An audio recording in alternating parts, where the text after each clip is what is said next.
Savez-vous que la plupart des milliardaires suivent un chemin similaire pour accumuler leur fortune? En étudiant leur parcours, on réalise qu'ils ont des points en commun.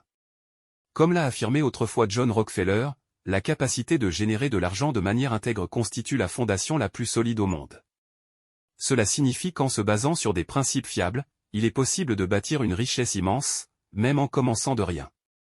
Rockefeller lui-même a débuté avec un investissement initial de $2000 dans sa première affaire, une somme substantielle provenant en partie d'un prêt de son père. À la fin de sa vie, en 1937, il avait accumulé une fortune estimée à 1,4 milliard de dollars, ce qui équivaudrait aujourd'hui à environ 318 milliards de dollars. Pour mettre cela en perspective, la fortune actuelle de l'homme le plus riche du monde, Elon Musk, est estimée à environ 219 milliards de dollars. Cela réfute totalement le mythe selon lequel il est nécessaire d'être riche pour le devenir. Un examen minutieux des stratégies de ces personnalités illustres montre que leur succès repose sur plusieurs principes de base. Dans cette vidéo, nous allons nous appuyer sur le parcours de Rockefeller pour illustrer ces principes. Alors, débutons. Premièrement, gérer son argent avec attention. Faire un budget ou suivre ses dépenses est un conseil tellement répété en matière de finances personnelles qu'on tend à l'ignorer. Cependant, c'est une étape fondamentale pour quiconque désire augmenter et fructifier son capital. C'est une leçon que la mère de Rockefeller lui a inculquée très tôt.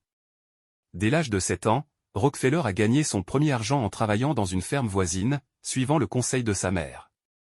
Il a commencé à tenir un grand livre où il consignait méticuleusement toutes ses transactions, jusqu'au dernier centime. Ces pratiques étaient les précurseurs de l'actuelle gestion des flux de trésorerie, un outil essentiel dans la gestion financière des entreprises. Rockefeller a maintenu cette rigueur jusqu'à la fin de sa vie, vivant jusqu'à 97 ans. Il est souvent noté qu'il a été élevé dans une famille aux revenus modestes. Bien que les détails exacts des gains de son père soient inconnus, ce que nous savons, c'est que son père était un marchand ambulant.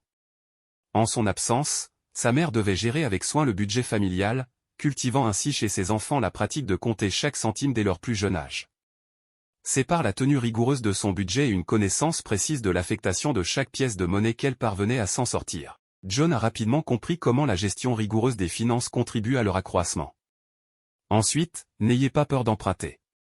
Personnellement, j'évite les dettes, c'est un choix personnel. Cependant, en observant les individus les plus riches du monde, il est indéniable que l'emprunt figure parmi leurs stratégies clés. Prenez l'exemple de Rockefeller, sans les fonds empruntés à son père, il est possible qu'il n'aurait pas atteint le niveau de succès qu'il a réalisé. L'endettement a joué un rôle crucial dans sa carrière, lui servant régulièrement à financer ses affaires. Il ne se contentait pas d'investir son propre argent, mais utilisait également des fonds empruntés, tout en conservant une réserve pour de futurs projets. Sa première entreprise, bien que de petite taille, a rapidement dû faire face à des besoins financiers importants suite à des commandes atteignant un demi-million de dollars dès la première année. Face à cette croissance rapide et aux dettes accumulées envers son père, Rockefeller a cherché d'autres sources de financement où il le pouvait. Cette démarche n'était pas sans défi, mais elle s'est avérée fructueuse. Cela illustre que dans le monde des affaires, les prêts peuvent être nécessaires pour catalyser la croissance. Cependant, il est crucial de rester prudent, l'endettement doit être géré sagement et réservé aux bons investissements. Enfin, honorez vos engagements. Dans la vie quotidienne comme dans la construction d'une fortune, votre parole doit être fiable. Quand vous promettez quelque chose, engagez-vous à le réaliser. En agissant de la sorte, vous bâtirez une réputation qui vaudra littéralement de l'or, gagnant la confiance des gens, ce qui à son tour propulsera votre entreprise à des niveaux sans précédent.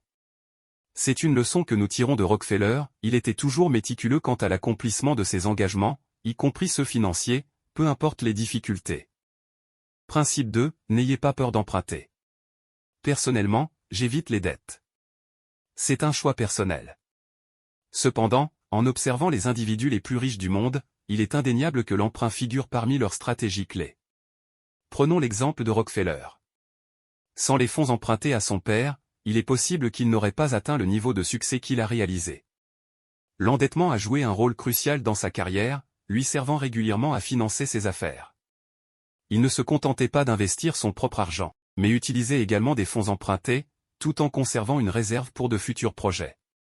Sa première entreprise, bien que de petite taille, a rapidement dû faire face à des besoins financiers importants suite à des commandes atteignant un demi-million de dollars dès la première année. Face à cette croissance rapide et aux dettes accumulées envers son père, Rockefeller a cherché d'autres sources de financement où il le pouvait. Cette démarche n'était pas sans défi, mais elle s'est avérée fructueuse. Cela illustre que dans le monde des affaires, les prêts peuvent être nécessaires pour catalyser la croissance. Prenez par exemple une start-up technologique ayant besoin de fonds pour développer un nouveau produit. Sans un financement initial, elle pourrait ne jamais atteindre son plein potentiel. Cependant, il est crucial de rester prudent. L'endettement doit être. À propos de l'utilisation prudente des fonds empruntés dans le processus d'investissement personnel, Rockefeller se distinguait par son approche méthodique. Évaluant minutieusement le potentiel de croissance de son capital, il injectait des millions de dollars dans des entreprises sélectionnées avec soin. Son discernement l'amenait à identifier les opportunités permettant d'augmenter la production ou de réduire les coûts, ce qui, en retour, stimulait les bénéfices. Cependant, tous les entrepreneurs n'adoptent pas cette approche calculée. Certains sont attirés par la perspective de gains rapides ou agissent impulsivement, sans évaluer pleinement les risques associés. Cette précipitation peut entraîner des pertes considérables, voire la faillite. Cette prudence dans l'investissement est également observée chez d'autres investisseurs chevronnés tels que Warren Buffett. Buffett, par exemple, suit le principe de n'investir que dans des entreprises qu'il comprend bien, ce qui lui permet d'évaluer plus précisément les risques et les opportunités.